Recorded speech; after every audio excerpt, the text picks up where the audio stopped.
Hey guys, Ben, the Outdoors Airgunner, out here on a beautiful day with a beautiful Air Arms rifle. This is the S510 XS Ultimate Sporter, and this is 22 cal.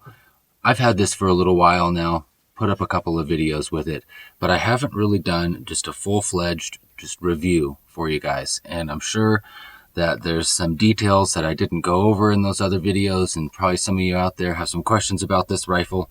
So today I'm going to try and get all those questions answered. I'm going to go through this thing with a fine-tooth comb, and we're going to take a good hard look at what this S510 22 cal Ultimate Sporter XS is all about. And so that's it. Stay tuned. This is going to be fun.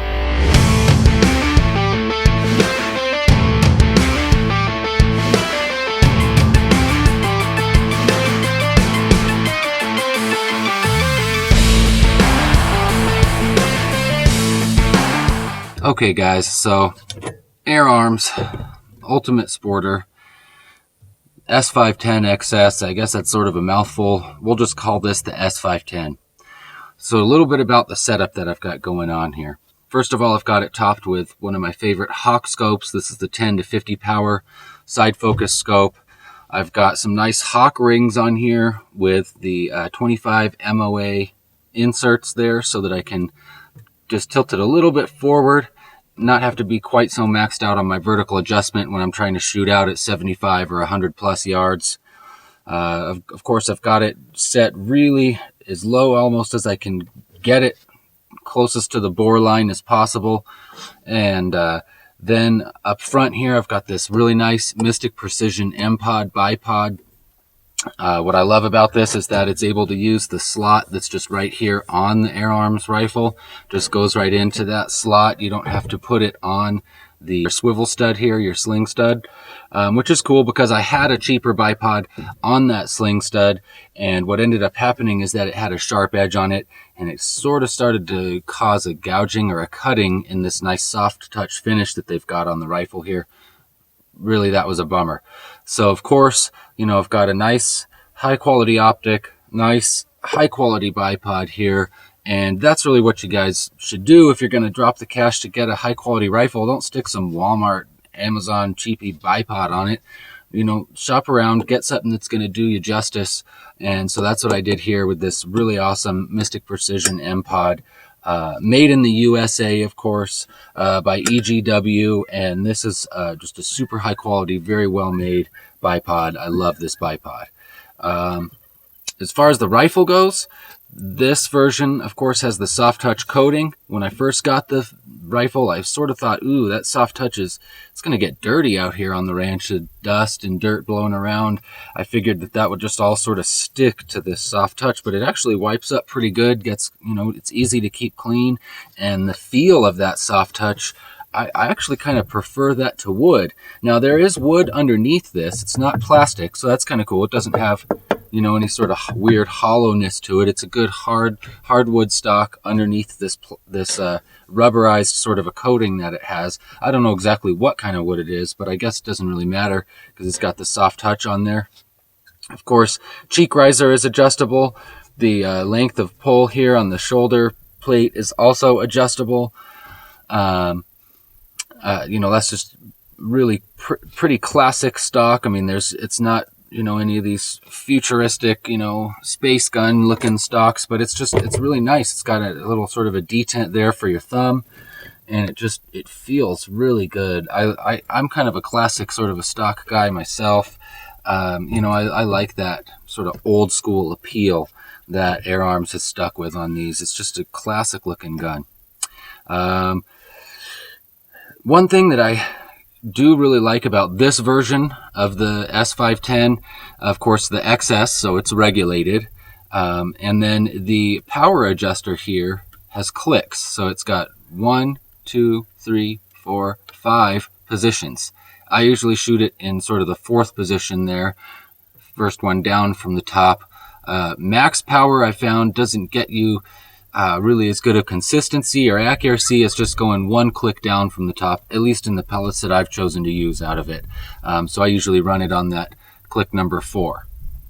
And that's really cool because I have a 25 cal version of this gun. It's a little bit older version, and the power adjuster doesn't have those clicks. So you're kind of just guessing, you know, where you're at. And, you know, I don't like to guess. I like to know. Of course, it's got your standard air arms fill solution up here on front, which is actually a pretty robust fill solution. It's got a slot there and the blade on the end. It clips on. And I've got to fill it up, so I'm going to leave the cap off. But the one problem with that is that you have to keep track of this guy here. If you lose this guy, you can't fill your gun. I've got other guns that you just use the standard Foster connection on, and I like that because then you don't have to worry about keeping track of some sort of proprietary fill solution. You know, so that could be considered a subtle disadvantage to the gun, although this is a very robust and high quality fill solution. So maybe not necessarily just a disadvantage, but sort of a quirk, I guess, to it. Of course, it's got the fully shrouded barrel, and you could, if you wanted to, because it is threaded up here, you could take this and you could put into there, you know, whatever kind of additional suppression that you would want to add to it. For me, out here, I've got plenty of space, no neighbors around, and the thing is pretty doggone quiet already with this shrouded barrel. So I'm not too worried about adding additional suppression to it, but it's cool that it has that option. You just take off that little barrel nut or whatever you want to call that. And you've got the threads in there. You could add something to it if you wanted to make it even quieter.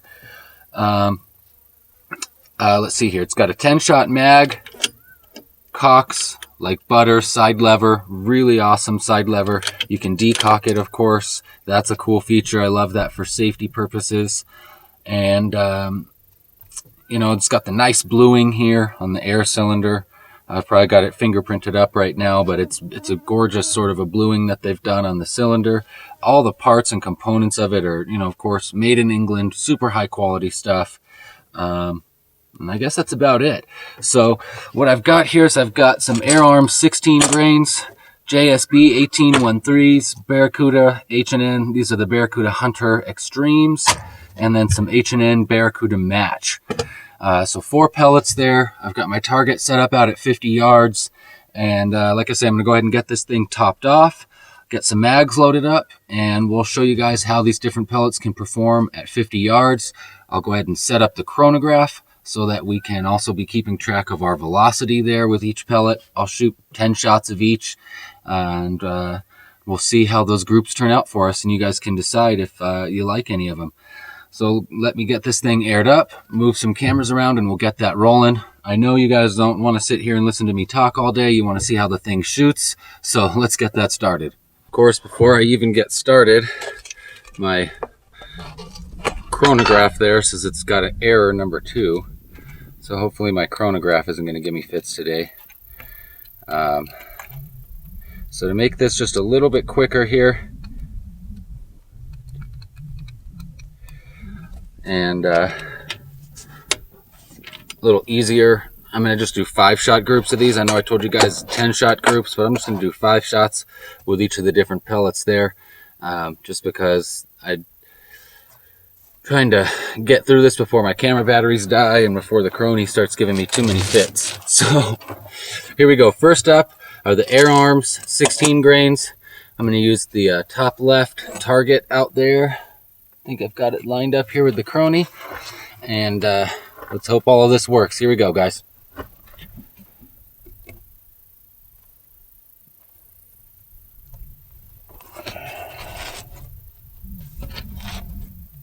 All right, there it is.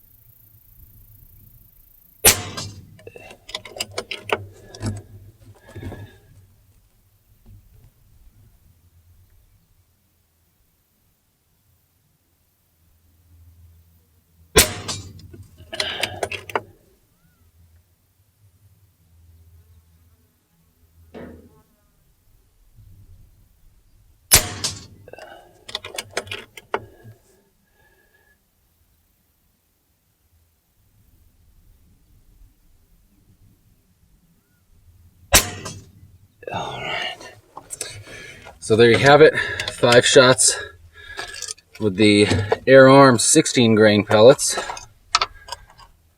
Let's go ahead and see what we can do with the 18 grains. Looks like those were doing us right around 900 feet a second. Oh, that one has a bent skirt. See you later. So 900 feet a second, that's not bad. Last one came in at 898. All right, got 5 shots here of the JSB 1813s. And let's see how these can do. We'll go with the top right target now.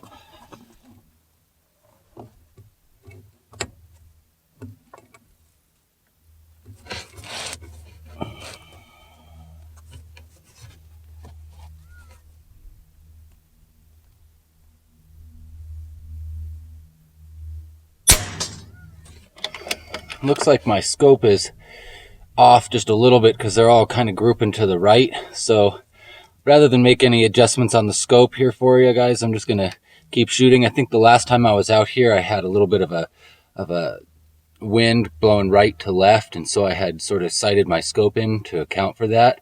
But now it's really pretty much dead calm. So you know, I apologize, the groups are going a little bit off to the right, but we're just going to keep holding that center aim point, and just so we can show you guys group size here today, okay? We're not trying to take out the red, not right now. We're just trying to get some nice teeny groups for you.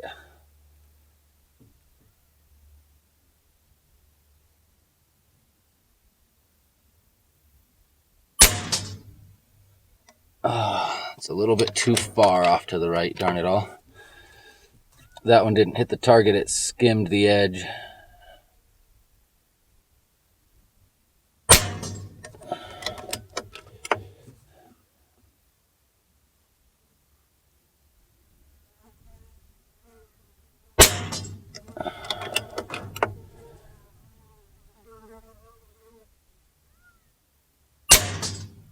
Wow.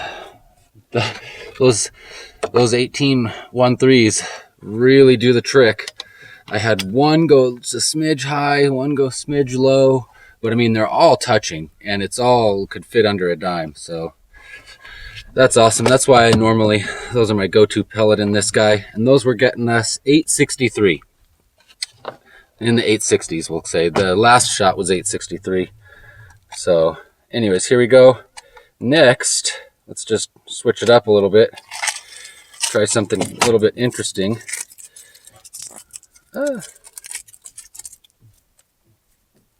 Got a brand new tin of these Barracuda Hunter Extremes. Been sort of interested to see how these would do. So I'm going to load up 5 shots of these guys, and we'll see how they can group for us.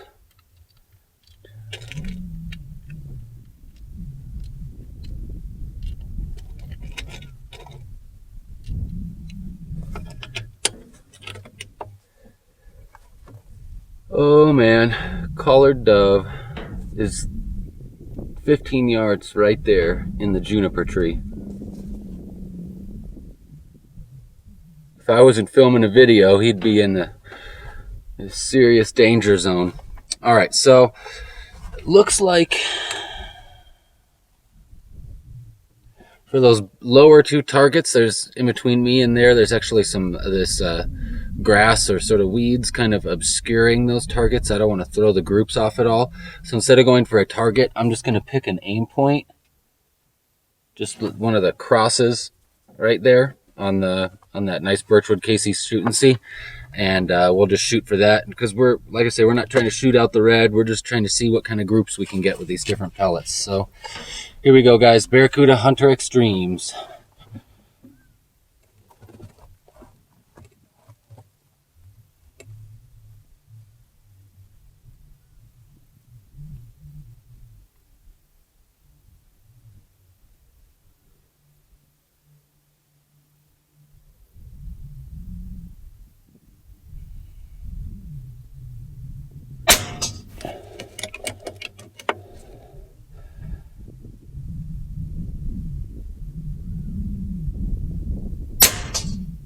Ooh, a bit of a flyer on that one.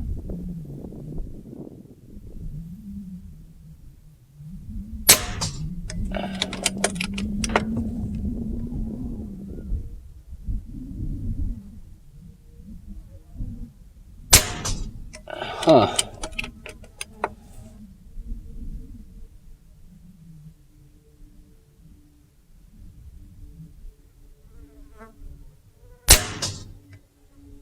Well, the first one and the last one went just about where I was aiming, but the middle three sort of went down and to the left, almost started getting in right there where my first group with those 16 grains were ended up.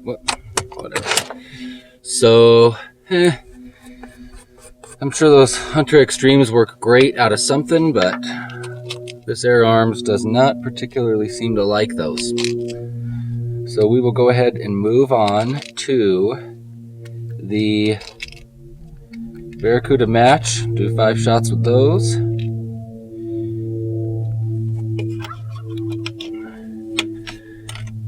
And with these, I'm going to just go for that middle bullseye. I think I don't have too many weeds in the way to hit that, so that's what I'm going to aim for with these.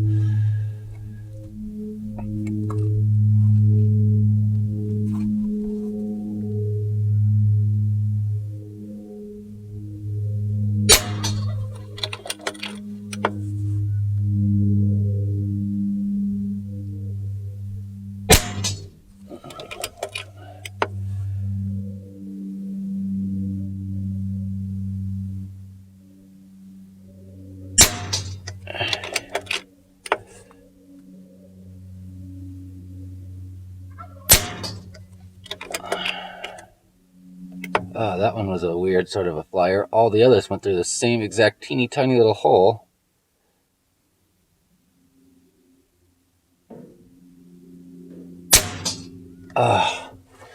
Well, darn it. First 3 shots went through a hole like that big, barely bigger than a pellet. And then the last 2 shots went sort of off to the left. One a little bit low, and then the other kind of about even with the first group. So I don't know, maybe I just wasn't paying close enough attention when I picked those pellets out. They might have had a little bit of a bend in the skirt or something, because those first 3 shots were like super consistent. They were the most consistent so far. Anyways, guys, that's why we're doing this for you. You know, rather than just shoot one pellet that does really awesome out of it, you know, I'm just trying to pull some few random choices here and not particularly weigh them or sort the pellets, but just kind of pull the pellets out of the tin and shoot them, just so you get a realistic idea sort of how this gun's performing. It looks like that one I finished out at 811, and it looks like I had a couple of duplicates there actually at that. So anyways, we've got 5, 10, 15, 20 shots we've gone through since we topped this off at 250, and I am at 200 bar. Now, I read all through the user manual on this, and I could not find anywhere in there where it said what the regulator pressure was set at in this. So I don't really know what the usable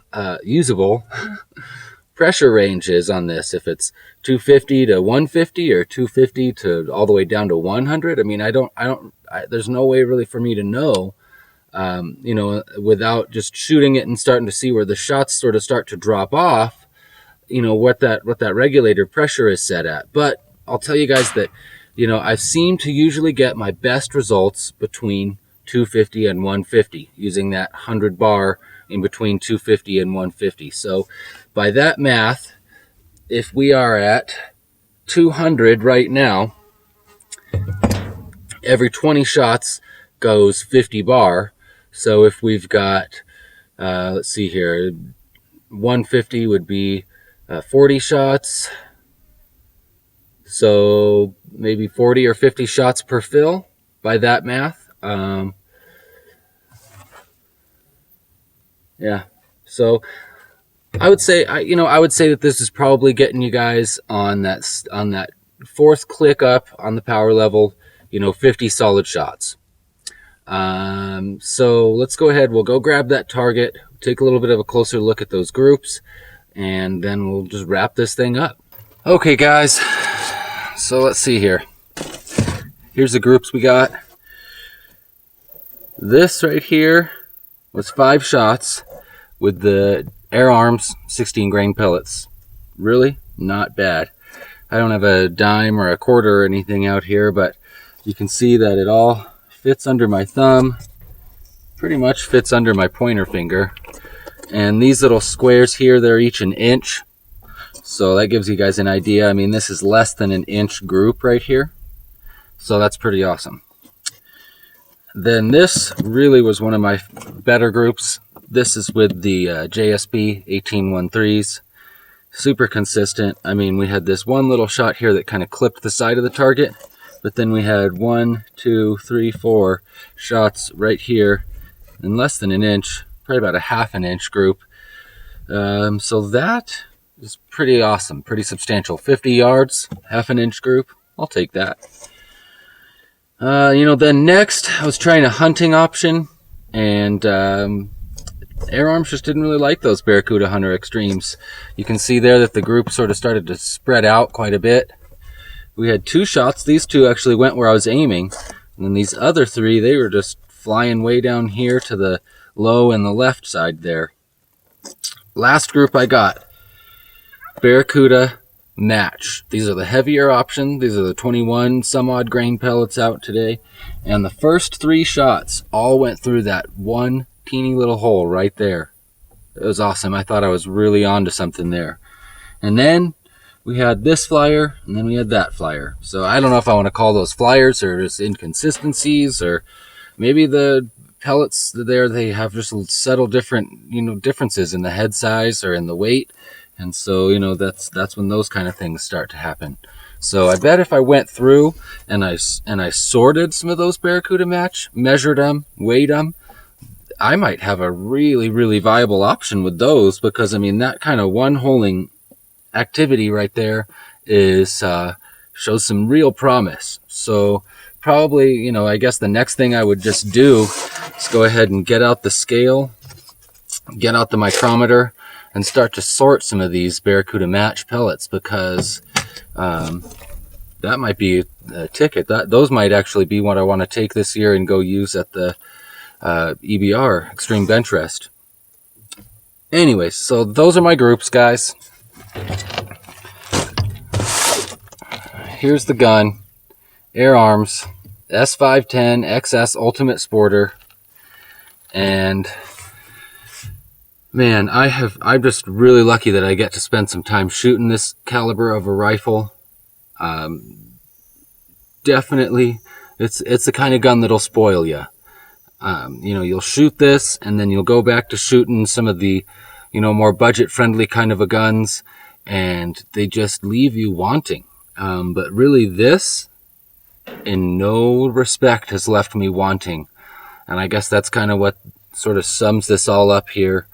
Bring this video to a close for you guys on the point that, when you spend your money on a $1,500 plus rifle, you've got $800 or $900 into a scope, another $300 on a bipod.